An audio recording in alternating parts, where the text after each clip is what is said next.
Hey agents, thanks for tuning into this video. To the new subscribers, once again, thanks for clicking on the button, and I hope you can find this educational or maybe useful to at least some degree. About a month ago, I put out the Backfire build that was using my 100% hazard protection build, which I had already. I just put the Backfire on it, and that was it. I went back to the drawing board to see how I can improve it, how I can make it more of a run and gun build. So with this build, you use it like you use a Lady Death build. You move from target to target, pop your shield, kill the enemy, move on to the next one, just like that. So you play this build. It's a very risky build to play, just like the Lady Death build, but it can be rewarding. It's very fun to use. So let me just go through this. So first of all, in comparison to the other build I put out, you're not seeing any 511 pieces here. You're not seeing a YAL piece here. So the principle that I'm showing you here, it works. You can actually use any pieces you want, because as long as you have 90% bleed resistance, okay, then the payment in kind, that reload, the bleed that you get upon reload, it won't affect you at all. As long as you have 90% bleed resistance, you don't need to have 100%. 90% bleed resistance is all you need. So as long as even if you can just have on all 6 your pieces, you maybe have 10% hazard protection, that's 60%, and then 3 maxed out bleed resistance mods, that could also give you 90%. So you don't even need to use the pieces I'm using here. So let me just start with the Backfire. The total damage there is on 124. That's the base without any of your buffs and stuff. We all know what the Backfire is. There's quite a few builds around it, and I also changed from the previous build. I changed this one to the 612 because there's 14.1 shotgun damage and 12% damage to armor already, and 10% damage to target out of cover. All the stuff that I actually like. Was strained. The gun is not the fastest gun, so strained probably I could actually put Optimus on it, but I haven't decided yet. I don't use the 612 that much. The most of the damage. Well, most of the time you will use the Backfire actually. There are better pistols out there, but I just prefer the Officer's M9A1 on all my builds really, because of damage to armor and Optimus. I like damage to armor, like I've said before, in Optimus. Strain is also very good, like I have on the shotgun here. So why I'm using 2-piece Ceska is so that I get the 10% hazard protection as part of the brand says bonuses. So that just makes it a little bit easier to get your hazard protection up. You don't, like I said, you don't need to use 2-piece Ceska. You can use a bleed resistance mods.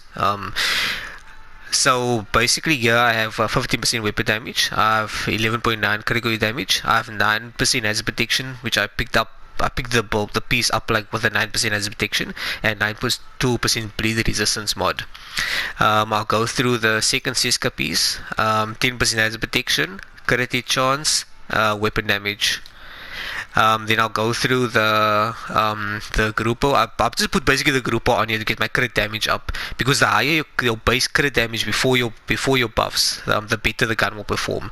So 15% weapon damage. I had 2 row hazard protection on the 10% and 12% critical hit damage. And then I have 2 Sokolov here. 2 Sokolov, the currency bonuses give you SMG damage and critical hit damage. So 15% weapon damage, I rolled that as protection on there, I had to do it. Critical hit chance, the 9.3% bleed resistance. I don't have any 10% one, so that's why I'm using what I have. And I have Intimidate here, because you really want to be with the SMG, ideally you want to be up close to the NPC anyway. So Intimidate just works, but you can use Obliterate if you want to, but I mean, I'm already using the Memento, so why not use Intimidate? Second Sokolov PZ, I had to roll has protection there again, maxed out. 11.2 crit damage, 14.4 weapon damage. So the Memento, I've never re-rolled the Memento. I just left it the way it is. So I can get the weapon damage maxed out and armor maxed out if I reloaded a couple of times. I have 9.0. That's the best bleed resistance. The resistance mod that I have is 9.8%. It would make I could actually make the build a lot better if I have 3 of them that are maxed out.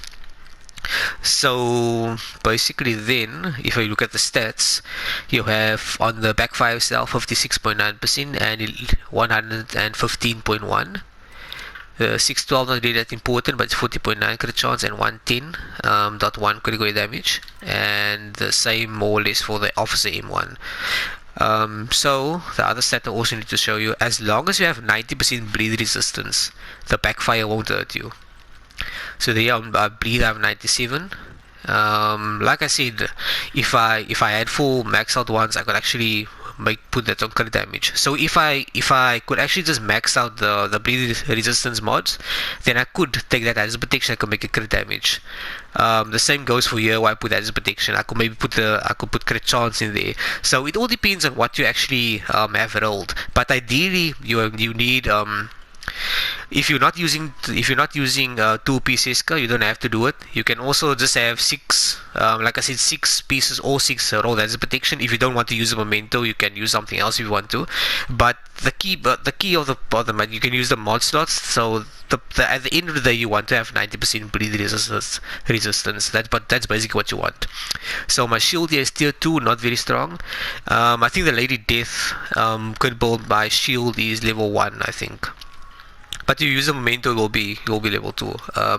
So my fixer drone just give me a little bit of armor. It doesn't really help that much, but there's something else really that I can use that will follow me around and help me do that. It's pointless me putting a turret down because I'm running and gunning.